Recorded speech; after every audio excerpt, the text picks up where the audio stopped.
Salut, c'est Pasteur Frédéric. Je suis super heureux d'être avec toi aujourd'hui. Et où que tu sois dans le monde, je te souhaite la bienvenue à l'église La Liberté Live. Pendant le message, on va faire comme d'habitude, ok? N'hésite pas à écrire des commentaires. Par exemple, tu vas écrire Amen. Il y a quelque chose qui te touche, ça te parle, tu écris Amen. S'il y a une parole qui te touche, tu pourrais peut-être la réécrire dans le chat. Ça va encourager certainement quelqu'un qui suit le message en même temps que toi. N'hésite surtout pas à interagir avec la communauté. Comme tu le sais, les commentaires, c'est vraiment là pour ça. Ça sert à ce qu'on puisse interagir tous ensemble. Aujourd'hui, on va poursuivre notre série intitulée « Tu peux vivre libre ». Peut-être que toi, tu regardes ce message aujourd'hui et tu es dans une super saison de ta vie. Dieu déverse sa bénédiction sur toi, tu nages dans le bonheur, super, on se réjouit avec toi. Par exemple, tu viens de te fiancer, tu viens de te marier, tu as décroché peut-être l'emploi de tes rêves, ton bébé vient d'arriver, oh, trop mignon. Dieu t'a libéré peut-être d'une dépendance, yes. Dieu t'a béni financièrement, merci Jésus. Peut-être que la personne pour laquelle tu pries depuis des années vient d'accepter le Seigneur. Waouh! On se réjouit avec toi. Peut-être que toi, c'est différent. Tu vis des moments d'opposition. Opposition dans ton couple, il y a des disputes, encore des disputes, toujours des disputes. Opposition dans ton travail, tu as des problèmes avec ton patron ou avec tes collègues, peut-être même que tu as des problèmes avec les deux. Peut-être que tu fais face à de l'opposition dans tes études. Tu n'as pas eu les résultats que tu espérais ou tu ne sais même pas comment tu vas pouvoir payer tes études. Tu as peut-être de l'opposition en ce moment pour avoir des enfants. Tu essaies depuis des années et ça ne marche pas. Peut-être que toi, tu vis de l'opposition dans tes finances. Il te manque de l'argent pour boucler ton budget du mois. Peut-être que tu rencontres de l'opposition alors que tu pries pour un proche. Toi, tu as l'impression que plus tu pries pour cette personne-là, plus la situation s'empire. Si tu vis de l'opposition, ce message est pour toi. Si tout va bien, ce message, il est pour toi aussi, ok? Parce que, comme tu sais, la vie, ce n'est pas un long fleuve tranquille. Oui, c'est parfois un fleuve qui est parfois calme et tranquille, mais on est d'accord pour dire qu'il est parfois agité et très menaçant. L'opposition, c'est quelque chose qu'on vit tous. Et on pourrait se demander, mais d'où vient cette opposition? J'ai l'impression que je ne suis jamais tranquille. C'est une opposition après l'autre et franchement, ça me fatigue. Mais il faut savoir que Satan n'est pas toujours étranger à l'opposition que nous pouvons vivre. En fait, il ne faut pas voir Satan partout, mais il ne faut pas le voir nulle part non plus. Bon, c'est sûr, il ne faut pas le voir partout. Ça, c'est vraiment quelque chose à saisir qui est très important. Un exemple, ok? Ah, je sens de l'opposition de Satan dans mes relations. Non, Satan, il n'a rien à voir là-dedans. Arrête juste d'être super égoïste et de toujours tirer la tête et arrête de te plaindre toute la journée partout où tu passes. Ne rejette pas la faute sur Satan, c'est juste à toi de changer, ok? Bon, je dis ça parce que parfois, on veut faire porter la responsabilité de notre inaction ou même de nos péchés à Satan au lieu de prendre nos responsabilités et de changer nos comportements. Autre exemple. Je sens l'opposition de Satan dans mes finances. Mais non, Satan n'a rien à voir là-dedans. Arrête juste d'acheter tout ce que tu vois. Arrête de dépenser ton argent dans des choses qui ne servent strictement à rien. Autre exemple. Je sens de l'opposition à mon travail et mon boss me persécute. Il a même menacé de me virer. Non, Satan n'a strictement rien à voir là-dedans. Arrête juste d'arriver en retard tous les jours et de passer tes journées sur Instagram et sur YouTube au lieu de travailler. Hein? Non, mais sérieux, il ne faut pas voir le diable partout, mais il ne faut pas le voir nulle part non plus. Il ne faut pas le voir nulle part, ok? Parce qu'il y a des fois où il est vraiment en action dans nos vies. Et si on n'apprend pas à discerner son action, on pourrait vraiment se faire grièvement blesser. Aujourd'hui, nous allons parler d'opposition. Et on va surtout voir comment être libéré du poids de l'opposition. Ok, on va commencer par le début. Quand on prend le dictionnaire, qu'est-ce qui nous dit le dictionnaire sur l'opposition? Voyons la définition. On voit que c'est une action de s'opposer à quelque chose, d'y mettre obstacle par résistance. C'est le fait de s'opposer à quelqu'un, de lui résister, d'être plus ou moins hostile ou agressif à son égard. Alors une question qui peut venir directement, mais est-ce que c'est normal pour un chrétien de rencontrer de l'opposition? Être chrétien, ça veut dire que, oui, on suit Jésus, on lui donne notre vie. Être chrétien, c'est recevoir le pardon de nos péchés et la vie éternelle. Mais être chrétien ne signifie pas l'absence de combat et d'opposition. Je dirais même que c'est tout le contraire. Plus tu veux faire la volonté de Dieu, plus il y aura de l'opposition. Pourquoi? À cause de Satan et des démons. Ok, on va fixer le décor pour bien comprendre tout ça. Lucifer, ça veut dire quoi? Porteur de lumière. Lucifer, c'est le nom de Satan avant sa chute. Satan a été créé par Dieu. C'était un ange, il s'appelait Lucifer. Et nous apprenons dans la Bible, dans Ézéchiel 28, si tu veux aller lire ça, qu'il était d'une beauté parfaite, il était plein de sagesse, il était couvert de pierres précieuses. Dieu l'avait élevé à une place importante. Et en fait, il occupait un des plus hauts rangs. C'était un rang très élevé par rapport à toute la création. C'est lui qui était en charge de la musique. Il avait été créé pour glorifier Dieu par la musique. Lucifer, il a voulu faire un coup d'état et prendre la place de Dieu. Dans le livre d'Ésaïe, au chapitre 14, on apprend que Lucifer a été chassé du ciel avec des anges qui ont, eux, pris la décision de le suivre. Apocalypse chapitre 12, au verset 7 à 9, ça confirme tout ça. Je vais le lire. Alors, une bataille s'engagea dans le ciel. Michel et ses anges combattirent le dragon, et celui-ci se battit contre eux avec ses anges. Mais le dragon fut vaincu, et ses anges et lui n'eurent pas la possibilité de rester dans le ciel. L'énorme dragon fut jeté dehors. C'est lui, le serpent ancien, appelé le diable ou Satan, qui trompe le monde entier. Il fut jeté sur la terre et ses anges avec lui. C'est comme ça que Lucifer, qui voulait dire le porteur de lumière, est devenu Satan, qui veut dire quoi? Celui qui s'oppose, l'ennemi, l'accusateur, celui qui divise. Et les anges qui ont quitté le ciel avec Satan sont devenus ce qu'on appelle les démons. Ok, là toi tu te poses des questions. Tu dis, bon, on est à l'église, là, la Liberté Life, c'est l'église quand même. Pourquoi est-ce que depuis le début du message, pasteur, tu parles de Satan et tu parles pas de Jésus? Franchement, ça n'a pas de sens. À l'église, il faut juste parler de Jésus. Parce qu'en parlant de Satan, tu vas lui donner une attention qu'il ne mérite pas. Ok, bon, je comprends ta réflexion et je te dirais que je suis partiellement d'accord avec toi. Non, c'est certain, il ne faut pas mettre Satan sur un piédestal. Il ne faut jamais faire ça.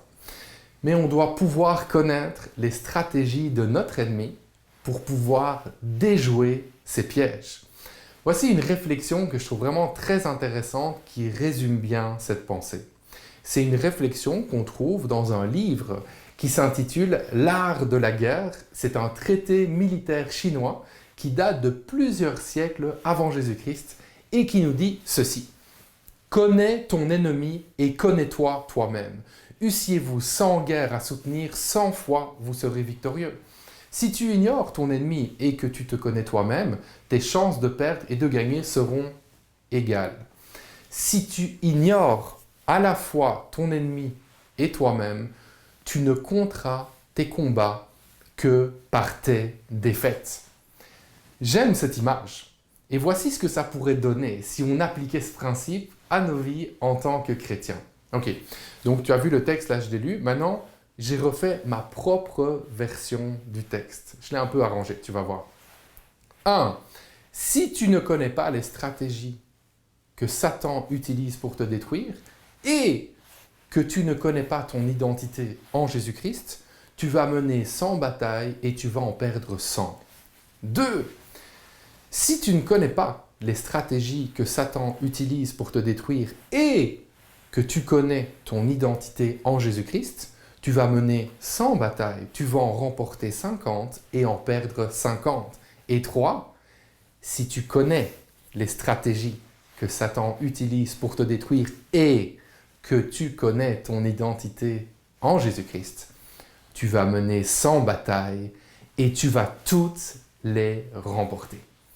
C'est en connaissant les ruses de Satan et sa façon d'agir qu'on va non seulement éviter de tomber dans ses pièges, et qu'on va surtout pouvoir mener une vie chrétienne victorieuse et d'impact. Écris Amen dans un commentaire si tu le crois. Écris Amen maintenant dans un commentaire. Tu le crois, tu vas mener une vie victorieuse. Et la vie, c'est vrai, c'est pas facile. Est-ce que je suis le seul à me dire que la vie, c'est pas facile? Pourquoi est-ce qu'on vit encore autant de défis si Jésus a remporté une victoire totale sur Satan à la croix? Peut-être que toi aussi, tu te poses cette question. Ok, tout d'abord, ce qui est important de saisir, c'est qu'à la croix, Jésus-Christ a totalement vaincu Satan. Colossiens 2, versets 13 à 15. Et vous, qui étiez morts à cause de vos fautes, et parce que vous étiez incirconcis, Dieu vous a donné la vie avec Christ. Il nous a pardonné toutes nos fautes, car il a annulé l'acte qui établissait nos manquements à l'égard des commandements. Oui, il l'a effacé, le clouant sur la croix. Là, il a désarmé toute autorité, tout pouvoir, les donnant publiquement en spectacle quand il les a traînés dans son cortège triomphal après sa victoire à la croix. Satan, il a été complètement dépouillé de son autorité par Jésus lors du sacrifice de Jésus à la croix. Et la conséquence de ça, c'est qu'il ne peut plus remporter la moindre victoire sur nous en exerçant son autorité. Les seules victoires qu'il peut encore remporter, c'est en exerçant la tromperie, c'est en influençant nos pensées, c'est en semant des mensonges dans nos vies. En fait, on permet à Satan de remporter des victoires dans nos vies à chaque fois qu'on agit sur base de sa tromperie plutôt qu'en identifiant et en rejetant ses mensonges. Je le répète, c'est trop important à saisir comme réalité. On permet à Satan de remporter des victoires dans nos vies à chaque fois qu'on agit sur base de sa tromperie plutôt qu'en identifiant et en rejetant ses mensonges. Ok, exemple. Avec tout ce qui m'arrive, où est Dieu? Il ne m'aime pas. Si c'est comme ça, moi je vais faire ma vie sans Dieu. Et là, tu ouvres grand la porte à l'ennemi et tu retombes dans les vices et les addictions dont Dieu t'avait délivré. Dans cet exemple, où est le mensonge? Mais le mensonge, c'est quoi? C'est Dieu n'est pas là. Dieu ne t'aime pas. Dieu ne se soucie pas de toi. Là est le mensonge. Et dans cet exemple, où est la victoire de Satan? C'est parce qu'on croit son mensonge, eh bien, à ce moment-là, on lui ouvre la porte et il vient nous ramener dans toute une série de choses qui nous détruisent. Parce que, il faut le savoir, son seul objectif pour ta vie, c'est la destruction absolue de ta vie. La Bible nous dit dans Apocalypse 20 qu'à la fin des temps, Satan sera jeté dans l'étang de feu et de soufre. Donc, son sort est déjà fixé. Il est fixé et scellé pour de bon et Satan, il le sait ça. C'est pour ça qu'il est vraiment en colère et c'est pour ça que durant la période entre sa défaite à la croix et le moment où il sera anéanti à jamais dans l'étang de feu, il va tout faire pour emmener un maximum de personnes avec lui dans sa chute. Regardez, Jésus nous explique de façon très claire la mission de Satan. C'est limpide. Jean 10, verset 10. Le voleur vient seulement pour voler, pour tuer et pour détruire. Moi je suis venu, dit Jésus, afin que les hommes aient la vie, une vie abondante. Je disais tout à l'heure, c'était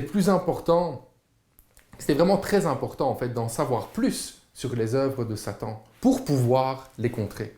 Alors la question qu'on va se poser maintenant, c'est comment est-ce que Satan travaille pour voler, pour tuer et pour détruire? Mais Satan, ok, il travaille hors de l'Église et il déploie ses armées de démons pour qu'un maximum d'hommes et de femmes ne connaissent pas Jésus. Il y a un grand combat pour ça. Et l'Église, elle existe pour qu'un maximum de personnes puissent connaître Jésus. Ok? La mission de l'Église, c'est d'être un outil entre les mains de Dieu pour que le plus grand nombre puisse être réconcilié avec Dieu et puisse vivre libre des chaînes de l'ennemi.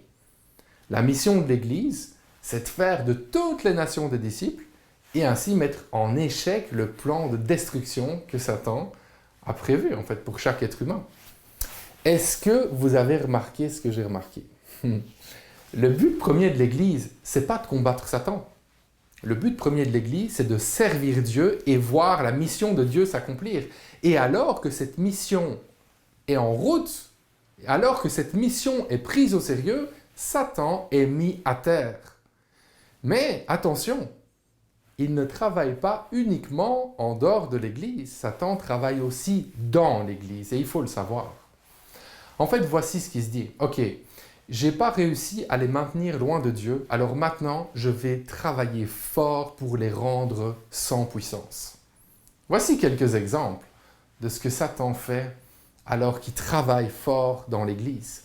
Il sème des mensonges sur notre perception de Dieu. Il sème des mensonges sur l'amour et sur la grâce de Dieu. Il voile la puissance de Dieu. Il dilue notre compréhension de la puissance de la louange, de l'adoration et de la prédication. Il se bat aussi pour nous tenir dans la médiocrité. Il met tout en œuvre pour qu'on s'emprisonne tellement dans le péché et la culpabilité qu'on se disqualifie nous-mêmes d'exercer l'autorité que nous avons en Jésus-Christ. Satan fera toujours tout pour qu'un chrétien expérimente le moins possible la dimension de la puissance de Dieu qui sauve, qui guérit et qui délivre. Parce que c'est quand on manifeste la puissance de Dieu qu'on est les plus grands dangers pour Satan. Sache-le, tu es un grand danger pour l'ennemi quand tu partages l'évangile avec amour. Tu es un grand danger pour l'ennemi quand tu écoutes une personne qui est au bord du gouffre, que tu la supportes, que tu pries pour elle et qu'elle retrouve le goût de vivre. Laisse-moi te dire que tu es un grand danger pour l'ennemi quand tu chasses un démon et qu'une personne expérimente la liberté en Jésus-Christ. Tu es un grand danger pour l'ennemi quand tu pries avec foi pour un malade. Et tu es un grand danger pour l'ennemi chaque fois que tu opères dans les dons et talents que Dieu a placés en toi pour l'avancement de son royaume. C'est pour ça que tout chrétien doit s'attendre à vivre de l'opposition. Tout chrétien doit s'attendre à être combattu. Tu es combattu, c'est normal. Et j'irai même plus loin. Si tu es chrétien et que tu n'es jamais combattu, il y a peut-être même un problème. Parce que plus tu as soif de Dieu et de faire sa volonté, plus tu marches dans l'obéissance à Dieu, plus Dieu te confie des responsabilités. Plus Dieu place des rêves en toi qui ont un grand potentiel d'impact, plus à ce moment-là, tu es combattu. Et plus l'impact potentiel pour l'avancement du royaume de Dieu est grand, plus Satan va tout mettre en œuvre pour t'arrêter. Et ça peut être très troublant, très déstabilisant, cette réalité que plus on marche dans les plans de Dieu, plus on est combattu. Souviens-toi de ceci. Alors que tu veux faire la volonté de Dieu, il y a toujours de l'opposition. Mais la bonne nouvelle, c'est que Dieu triomphe toujours. Et parce que Dieu triomphe toujours, tu peux aujourd'hui avoir l'assurance que tu sortiras vainqueur de tous tes combats. Écris Amen maintenant dans un commentaire si tu crois que tu sortiras toujours vainqueur. Écris Amen maintenant. Et je vais te partager 2 clés pour remporter la victoire dans ta vie. Premièrement, il faut démasquer les stratégies d'opposition utilisées par l'ennemi. Pour ne pas se laisser abattre, c'est important de pouvoir reconnaître les stratégies que l'ennemi utilise. Donc, quand on a démasqué l'ennemi, il faut savoir qu'on a déjà remporté 50% de la bataille. parmi ces différentes stratégies, nous conduire doucement vers un péché, en nous faisant croire, par exemple, que ce n'est pas si grave. Exemple, t'es marié et ta gentille collègue te fait des sourires et te propose d'aller manger avec toi le temps de midi. Fuis, fuis avant que le piège se referme sur toi. Ou déstabiliser nos mariages. Ça commence par des disputes qui deviennent de plus en plus fréquentes. Autre stratégie utilisée par l'ennemi. Satan, il veut nous faire douter de son existence. Il veut nous faire aussi douter de son action. Il veut nous faire douter de l'existence et de l'amour de Dieu. Satan, qu'est-ce qu'il fait aussi? Il vient semer des courants de pensée, des doctrines qui sont contraires à la parole de Dieu pour pouvoir discréditer la parole de Dieu. Et il vient aussi faire peser le poids de la culpabilité sur nos épaules. Satan, ce qu'il utilise aussi, c'est l'intimidation et il veut aussi nous décourager. Et le découragement, il frappe fort avec ça. Et d'ailleurs, peut-être que toi-même, en ce moment, alors que tu regardes ce message, tu fais face au découragement. En fait, parfois, on s'énerve, on s'essouffle et on se décourage parce qu'on ne se rend pas compte qu'on est la cible d'une opposition spirituelle. Est-ce que ça se pourrait, question que j'ai pour toi, est-ce que ça se pourrait qu'en ce moment, tu sois l'objet d'une forte opposition spirituelle qui a pour but de te décourager? Toi, tu obéis à Dieu, tu le sers fidèlement et tu rencontres constamment de l'opposition.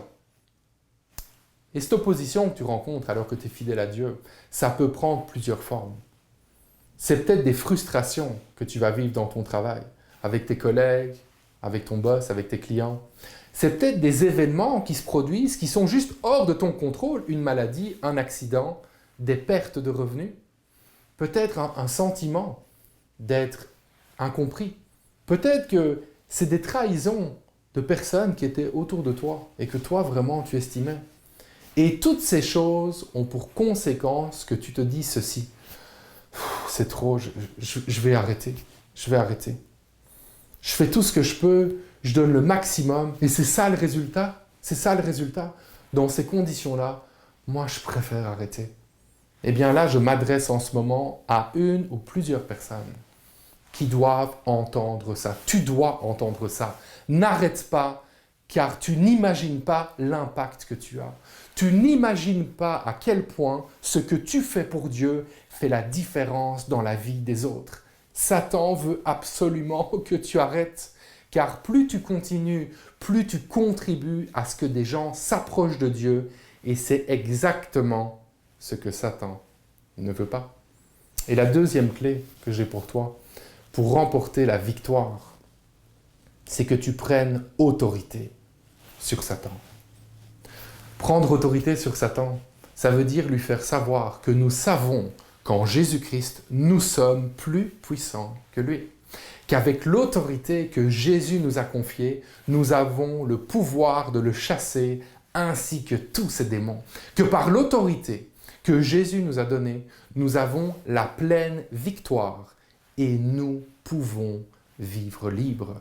Luc 10, versets 18 à 20.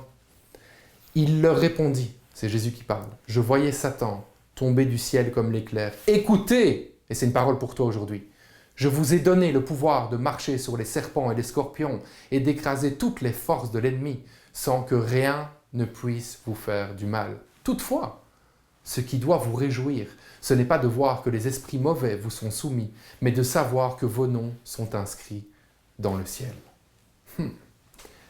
Une fois que tu as démasqué les stratégies d'opposition sur ta vie, c'est le moment d'agir. Ok? Mais peut-être tu dis, comment ça se passe pratiquement? Eh bien, tu vas remplacer le mensonge semé par l'ennemi par une vérité de la parole de Dieu. Par exemple, si je dois voir mon histoire, moi je croyais, le mensonge de Satan, que c'était normal de boire plus de 2 litres de bière par jour quand j'étais jeune. Je suis toujours jeune, quand j'étais encore plus jeune. Et un jour, j'ai remplacé ce mensonge par une vérité de la parole de Dieu. Proverbe 23, 29, à partir du verset 29. « Pour qui s'écrit-on malheur et hélas? Qui se dispute sans cesse et qui se plaint sans arrêt? Qui reçoit des coups sans raison? Qui a la vue trouble? C'est l'homme qui s'attarde à boire du vin et essaie sans cesse de nouveaux mélanges d'alcool. Ne sois pas tenté par la belle couleur du vin qui pétille dans la coupe. Il coule agréablement dans le gosier, mais finalement, il est comme une morsure de serpent, comme le poison d'un reptile venimeux. Tes yeux auront des visions, ton esprit et tes paroles deviendront confus. La victoire sur Satan vient quand on remplace ses mensonges par la vérité de la parole de Dieu. Et toi, je te pose cette question. Quel est le mensonge de Satan que tu crois encore dans ta vie aujourd'hui? Il est temps que tu le remplaces par la vérité de la parole de Dieu. Écris Amen en commentaire si aujourd'hui tu prends la décision de remplacer les mensonges de Satan par les vérités de la parole de Dieu. Aujourd'hui, je veux t'encourager en disant que Dieu a toujours 1000 coups d'avance sur Satan. Je veux vraiment t'encourager avec ça. En te disant que peu importe la méchanceté et la gravité de l'opposition de Satan sur ta vie, Dieu va faire en sorte que des bonnes choses sortent de là. En fait, Dieu, il se sert même de l'opposition pour nous faire triompher. Regarde, l'opposition nous permet de dépendre de Dieu à 100%. S'il n'y avait pas d'opposition, pas besoin de Dieu. Sans opposition, pas d'intimité avec Dieu non plus, pas de prière. L'opposition, ça nous permet de rester collés à Dieu. Plus ça frappe fort, plus on se colle à Dieu. Dieu, il utilise l'opposition pour faire éclater son triomphe. Sans opposition, on ne se rendrait même pas compte de l'action de Dieu. Et en fait, on serait ingrat. On prendrait juste tout pour acquis. Sans opposition, on aurait moins de gratitude envers Dieu. Quand Dieu se lève et écrase l'opposition, c'est l'occasion de se réjouir et de lui donner absolument toute la gloire. Sans opposition, l'Église, elle ne serait pas ce qu'elle est. C'est souvent l'opposition qui va faire qu'on s'encourage, qu'on prie les uns pour les autres. Laisse-moi te dire ceci, Satan est dépassé par Dieu. Il est toujours pris de court et même le mal qu'il planifie, Dieu le transforme en bien. Et je termine avec ça. Oui, Satan est déchaîné, mais c'est Dieu qui a le dernier mot. Si aujourd'hui, tu crois que Satan est en train de gagner dans ta vie, attends encore un peu. Dieu va triompher dans ta situation. Satan n'est qu'une créature de Dieu et Dieu a toujours le dernier mot. Peut-être que toi, tu es au cœur même de l'opposition. Aujourd'hui, là, tu le vis ça et tu aimerais voir l'intervention de Dieu. Mais tes yeux n'ont encore rien vu. Peut-être même que ça fait des années et tu as identifié une opposition que tu vis. Tu pries pour ça et tu n'as encore vu aucun changement. Laisse-moi te dire ceci. Dieu est en route. Il n'est pas en retard. Dieu n'a jamais laissé tomber personne et ça ne va pas commencer avec toi aujourd'hui. Souviens-toi de cette parole que Dieu a prononcée sur la vie de Josué. Aujourd'hui, reçois cette parole comme une parole pour ta vie. Josué 1,9. Je t'ai donné cet ordre. Prends courage et tiens bon. Ne crains rien et ne te laisse pas effrayer, car moi, l'Éternel, ton Dieu, je serai avec toi pour tout ce que tu entreprendras. Aujourd'hui, on veut se rappeler que nous avons reçu le pouvoir de marcher sur les serpents et les scorpions et toute la puissance de l'ennemi et que rien ne peut nous nuire. Rappelle-toi que tu n'es plus sous les pieds de Satan lorsque Jésus est dans ta vie, mais c'est lui qui est sous tes pieds.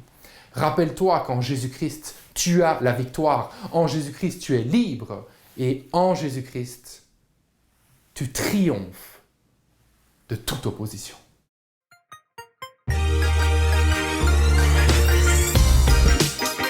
Je t'invite à rejoindre un rendez-vous en ligne ou dans ta ville. Ok, bon, mais c'est quoi exactement un rendez-vous?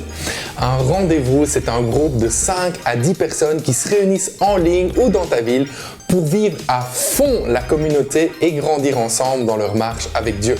Qu'est-ce qu'on fait dans un rendez-vous? On partage nos défis. On prie les uns pour les autres. On voit comment la Bible aussi peut nous aider pratiquement dans notre vie de tous les jours.